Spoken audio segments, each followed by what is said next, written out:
While Neelkanth Mishra now joins us, India equity strategist with Credit Suisse. He's one economist or one big picture thinker I personally always look forward to interacting. We're interacting with him after a really long gap this time, Neelkanth. So I'm so glad that we're having this conversation when things can perhaps be judged. So Neelkanth, what is your understanding of the way how the shape of the Indian economy is moving? The optimistic would say it's a V-shaped recovery. A pessimistic would say that it's difficult to predict. What is the right way of looking at the new normal for India?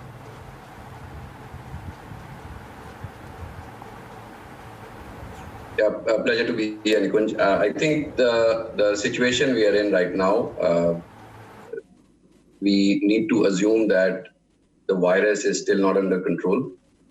We are still, I think, seeing a doubling rate of 12 to 14 days. And in many of the large cities, the medical infrastructure is starting to get overwhelmed. The government has now realized, and I'm talking about general government, state, central, municipal governments have realized that their ability to enforce a lockdown, because, like in Mumbai, a lot of the police people got infected, several unfortunately died. The ability to enforce a lockdown is actually also limited, and therefore the state is receding.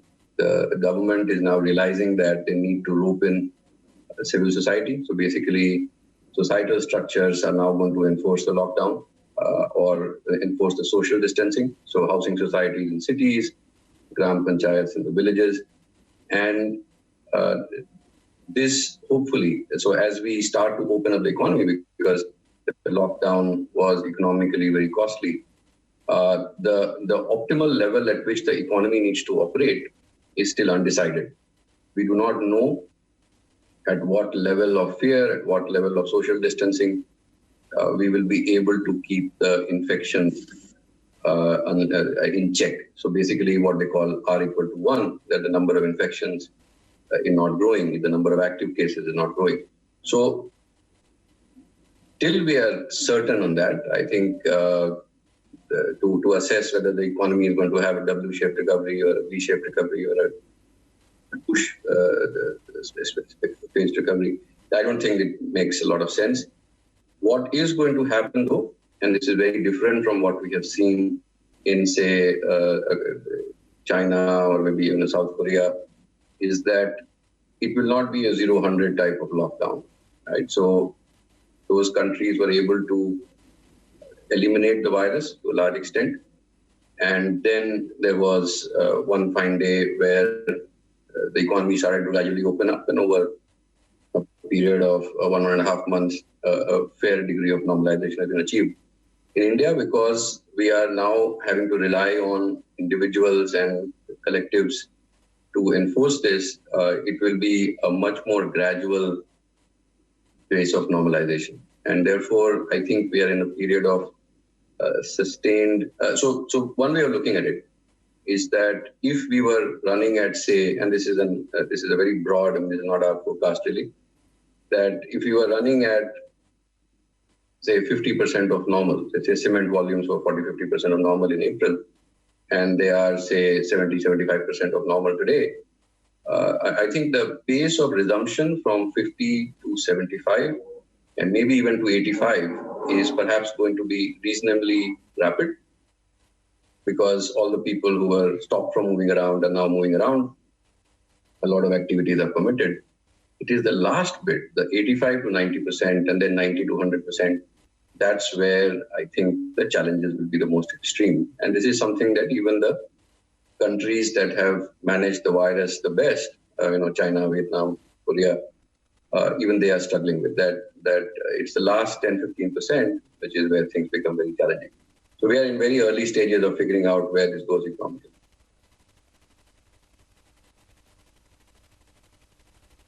Talk about specifics about finance. Markets are giving a stepmotherly treatment to even best of the breed stocks like a Bajaj Finance or an HDFC Limited.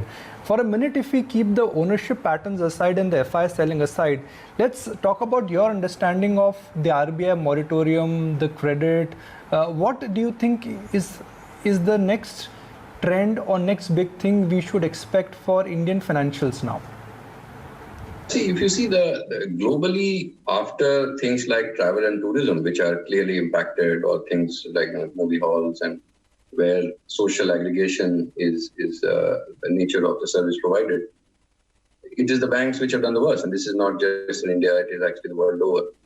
And what is the reason for that? The reason for that is, and this is again a hypothetical example. So if you take a 20 trillion rupee, 20 lakh crore loss of economic income. So if you say take nominal GDP growth of 10%, which was consensus 3 months back, and suppose we take a 0% nominal GDP growth, which is the consensus now. I mean, it could be bad, it could be worse, I mean, it could be better, who knows. Of that 20 trillion, who's bearing this loss, right? There's a loss of income. Who's bearing this loss? In general, of GDP, about 2/3 goes to individuals, about 16, 17% budgeted to 18% goes to the government. This is tax to GDP. And the rest is retained profits of corporates.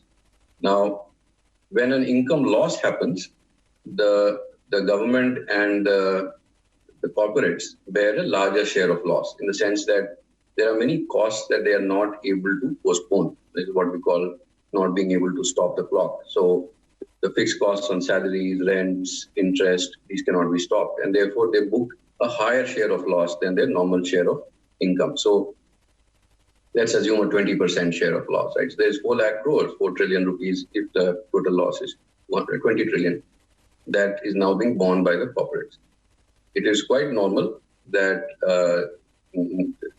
this is what we should be more worried about from a potential GDP growth perspective, because this is retained profit that would have been used for further investment. But assume that at this stage, how is this going to be accounted for? Some of it is just loss of profits. If the company makes zero profit, there's no problem. But this will be distributed among companies which have no buffers, and therefore they quickly become NPA. And then this very clearly starts to erode the tier 1 capital, and therefore the potential for growth for many of the financial firms as well. And we don't know if this 20 trillion is going to be 15 trillion or 30 trillion. And therefore, the quantum of loss that will percolate down to the financial system is actually unknown at this stage. Because of regulatory reasons, and I think that is perhaps the most obvious way to fight this uncertainty. At this stage, if you allow firms to go bankrupt, you cannot unbankrupt them, right? Therefore, the moratoriums are being provided that, look, in this period of really depressed cash flows, you do not have to service your loans. But what this does is it increases the opacity of the balance sheets of financial firms, whether they're public, private, or NBFC. And therefore, the market then does not know what is the true underlying quality of the book on which you are paying a multiple. And therefore, there is an automatic compression of the price to book multiple as well, or the price to earnings multiple, depending on what you're looking at.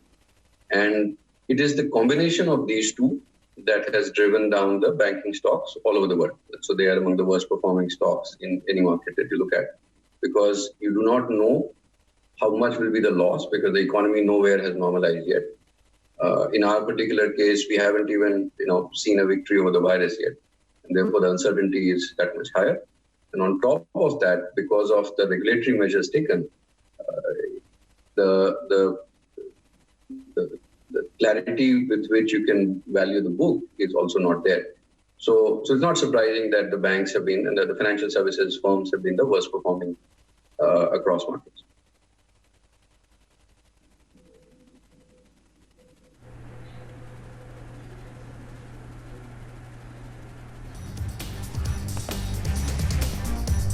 Okay, Neelkanth, just stay with us. I'm going to quickly spot the market open as well, and then we'll come right back to you. Coming after a long weekend, 90.99 thereabouts, so just pushing that 9100 mark. That's what the SGX Nifty already is indicating. So positive start in store for us. And then post that is anyone's guess. Fortunately, Asia is holding up. And there you go. 91.27, and a 1% uptick is what you're seeing right now. It's decent for the markets, for the broader markets as well. About 800 stocks standing to the advances, with just about 200 or to the declines. Important stocks in focus. ITC, after that phenomenal rally of 15% that played out last week, ITC is set to acquire a 100% stake in Sunrise Foods, and this comes in for an undisclosed amount. So I just want to quickly check in on what ITC is up to. Then, of course, Bharti Airtel, wherein the promoters are looking to sell about 15 crore shares via a block deal. Look out for this as well. Many believe that maybe this is going to put a cap on the upside on Bharti in the near term. Anyone's guess what's going to happen there, considering this has really been, the most sought after names of late. NCC and Just Dial out of F&O from July 31st, so look out for that as well. And then Eicher Motors, which is going to consider a stock split on the earnings day as well.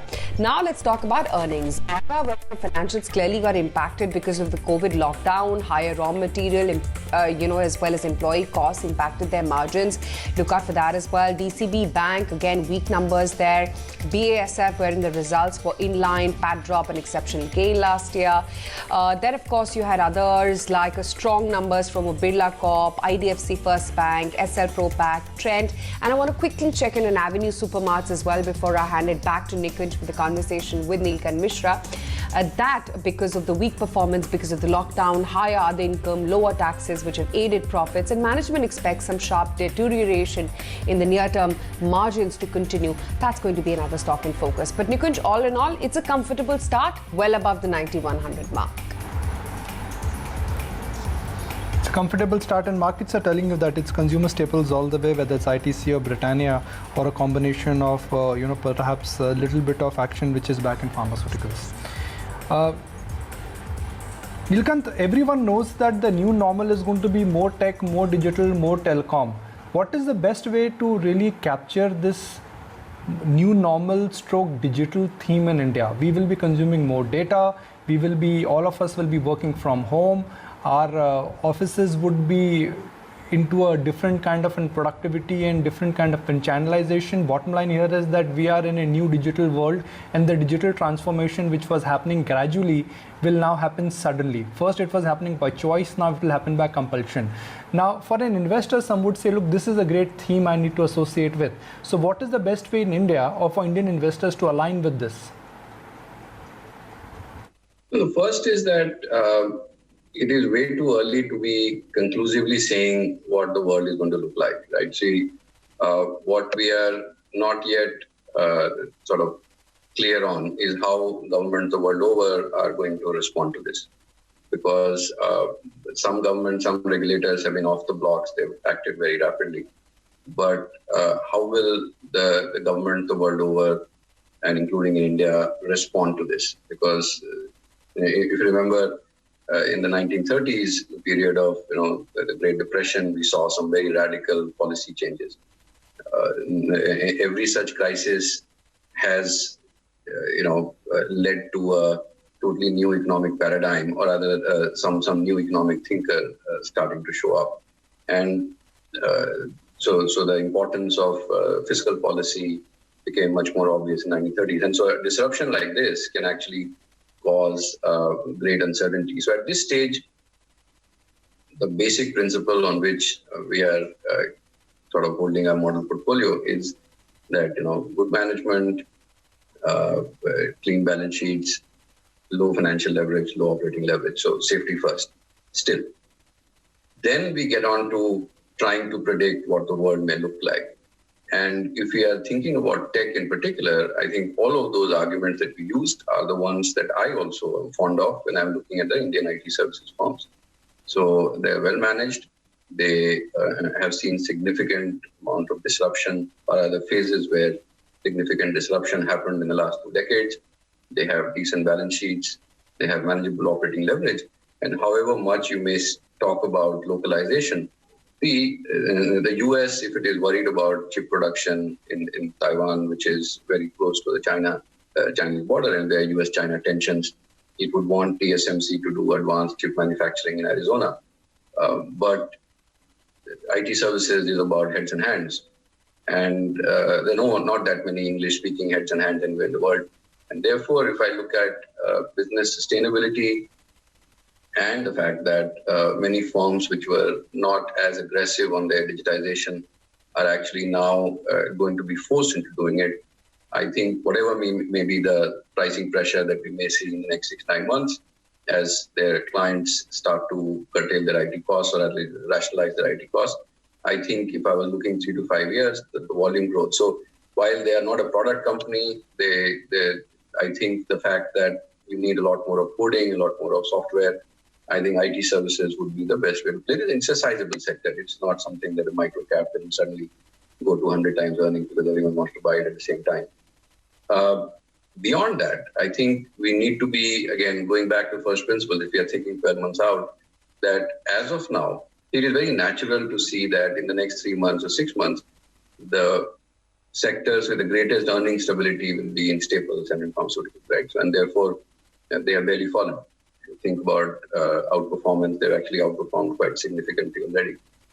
But if you were to look at, say, when the issue of financials, now we don't know how much of capital raising they may have to do and all of that, but this is where you start to place your bets over the next 12 months and think about in the new financial regime where there's going to be an intense shortage of financial system capacity, where there is, the NBFCs are still licking their wounds, the small private banks are currently trying to focus on survival, the bond market is unlikely to see much inflows, the PSU banks are going through mergers and their own challenges.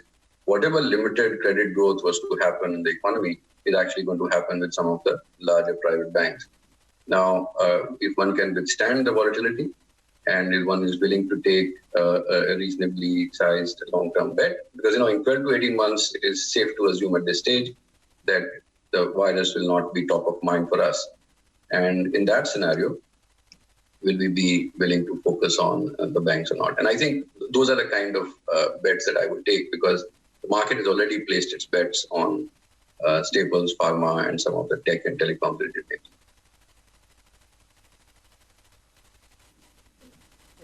Neelkanth, given that you have US presidential election later this year, the trade war, in a sense, the rhetoric for China versus US or US versus China will only intensify. Evidence of that, I think, is clearly visible in last 2 weeks. Where do you think global growth is headed when virus has slowed it down? Trade war concerns will come back again, and we know that gradually demand, at least for the moment, demand across the board is going to be falling and has fallen already.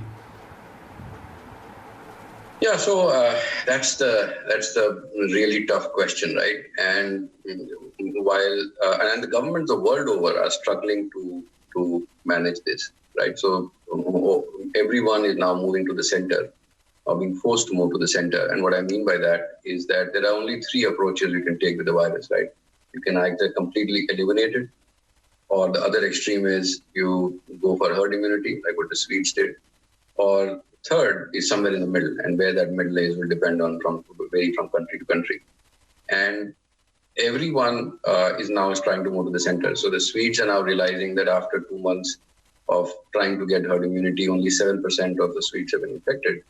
And despite death count per million population is very high, is the cost worth it? And similarly, the number of new infections in the US has reached a level where contact tracing is ruled out, and there's no way you can do contact tracing. So then in this new regime, you have to now have testing which is orders of magnitude higher than what you thought may have been sufficient even a month back. And that's perhaps a scenario that we will get into here as well. In a call we did about a month back, experts assumed, and I think it was a fairly decent model, that 200,000 tests a day would suffice for India. But if it is going to be a more society-driven enforcement of social distancing, then perhaps the number of tests we need to do has to be much higher. Very different testing protocols need to come up. So as this uncertainty prevails, I think the economy, and especially, so even if, say, 5, 10, 12, 15% of the economy is curtailed, it's a very significant loss. And if you remember, global growth going from 4.5 to 3.5 or 3 was considered such a dramatic change. And now we're talking about 10% of the world of activities in the world being actively curtailed. And that's, I think, so I think there is grave uncertainty over and above the geopolitical tensions and the fact that whenever a change like this happens, it has driven uncertainty on political regimes, like the European Union. I think they have already acted on at least trying to preserve the union. So there's some interesting things taken by the EU, but the different countries are at different levels of handling problem, fiscal preparedness, etc. So there will be, I think, significant global uncertainty at the policy level as well, over and above the political uncertainty. So, we are going to be in a very volatile environment for at least the next several quarters. What is interesting here is that the developed world is mortally afraid of deflation. If you have, debt to GDP levels at 250 percent of GDP, one thing you can't afford is deflation. And as these banks, as these economies focus on somehow getting inflation back, they are willing to live with very high amounts of asset inflation. And given that our equity markets are much more correlated this year than any other time in the last 10 years, actually the last 30 years, I would say, and given that our domestic inflows are slowing, our dependency, if you remember, 5-7 years back, to get the near-term 3-6 month view right, you had to get your view on where the FII flows are headed. And given that our domestic flows have slowed, our correlation to global markets will remain high this year. So we have to both look at global growth and uncertainty, as well as the central bank actions, which are most likely going to keep the asset prices high. So at any point of time, I think those are the two variables which may have a greater bearing on our stock market levels, Nifty levels, than stuff that is happening in India.